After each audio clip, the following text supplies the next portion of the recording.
Bagong bago pa. 2 years pa lang yan mga kalibin. Pinicturan yung plaka. Pinicturan yung harap mga kalibin. Oh gee, what's up? Sama mga kalibin ka magsilihin. Kung may pinakamalakas na pwede sa buong Caloocan at pinangan ng mga kalibin. Race room motor, gagawin natin yan. Race room motor. Pinacheck yung motor.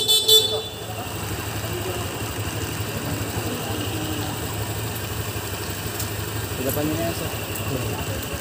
Pilatin tapos pa-check. Okay mga kalibin, yung motor check. Yung mga ilaw, busina kung okay. Okay naman. Tapos may pipilapan. Kami kasama ko ngayon. Pipilapan tapos cashier. Mamaya next. Sabi ko anong gagawin. Dito pala ako parinyo ng lease ng motor mga kalibin dito. Okay mga kalibin siya cashier 1. Diba una, ay Honda ko na 125 version 2020. Pipilan mo, testing yung mga ilaw, kung alos lahat. Pag okay nga, bibigyan yung papel. Papasok nyo rito sa cashier 1. Babayaran nyo 600 pesos. Tapos tatawagin daw ulit sa labas. Alam ko, check na yung sa tambucho naman. Kung okay siya. Hintayin natin tawag. Nandito pala kami ha. Ito pakita. Okay, dito kami mga kalibin. Yan, Land Transportation Office LTO 20 Catlea Extension, Barangay Baito, Diliman. Malapit lang to sa Mindanao Avenue. Kaya mga kalibin. Contact number niya, tsaka Facebook, tsaka address. Yan yung Honda Click mga kalibin. 125 version Timid Game Changer. Nakapila pa, dami. Check yung niyan, yung tambucho, yung sa kung ano. Pag may impon mga kalibin, 10,000 pesos. Kailangan Paris na. Mga kalibin. Tapos na? Ayan mga kalibin, check na. Umaangas yung Honda Click natin. 125 version. Ano siya mga kalibin, aangas Honda Click 125 version Ultimate Game Changer. Mga kalibin, bagong bago pa. 2 years pa lang yan mga kalibin. Pinicturan yung plaka. Pinicturan yung harap mga kalibin. Titignan yan mga kalibin. Parang sa tao yan, medical kung umaangas pasado no?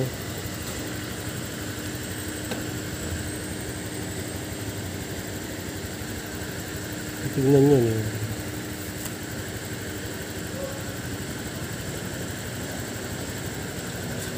yan, titignan kung maayos pa yung baga niya. Hindi, kung maayos. Iba pila ng kotse? Oo, pwede. Diretso ka, diretso. Tapos na, mga kalibin. Seven? Oo. Okay naman daw, kalibin. So, tapos isa sa testing. Ano na yan? Kukuha na tayo ng step. May pass na sa test. Next natin insurance ata. Okay, dito tayo kukuha insurance. Motorcycle 850 mga kalibin. Insurance. Mahal. Okay mga kalibin, lakuha tayo insurance. Okay, pila ulit tayo ron. Hindi na okay na. Bago na tayong OR. PCR naman, di naman yung OR lang talaga ina-update lagi. So pwede tayo mawit.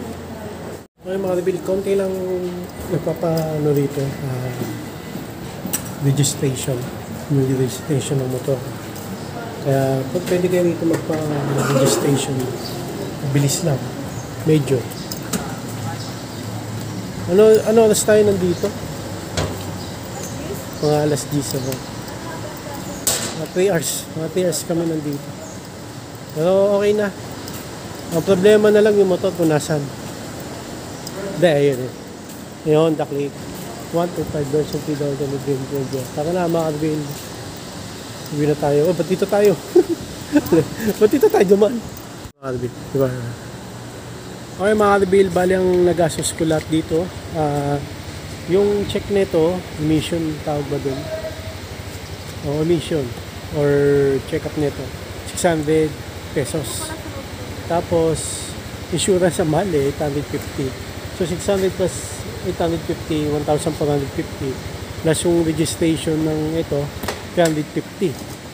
So magkano yun? 1,450 plus 350, 1,900. Ayun, kulang 2,000 din mga ka-review. Awin tayo.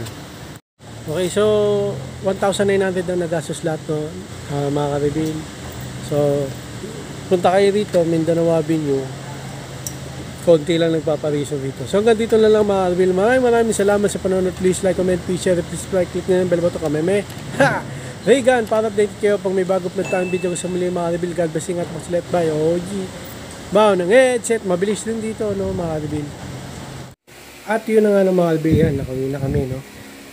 Recap ko lang no mga ka-review, pagpunta nyo doon sa LTO registration, pipila nyo yung motor nyo, tapos check yung mga ilaw, dapat maayos yung signal light, busina, lahat.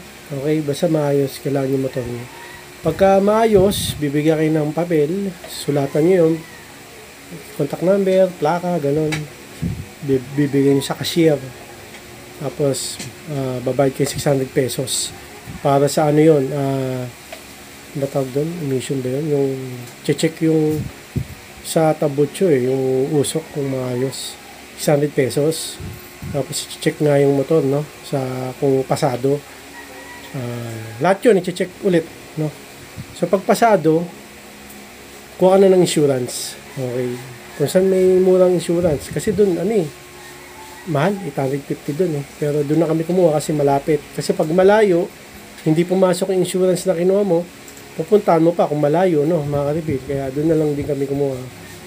Nga lang mahal, 850 pesos. So 600 plus 850, 1,450 na no. Pag ako ng insurance, pipila ka na doon sa may portal, LTO portal, babayaran mo na yung pag-register ng motor mo for new registration.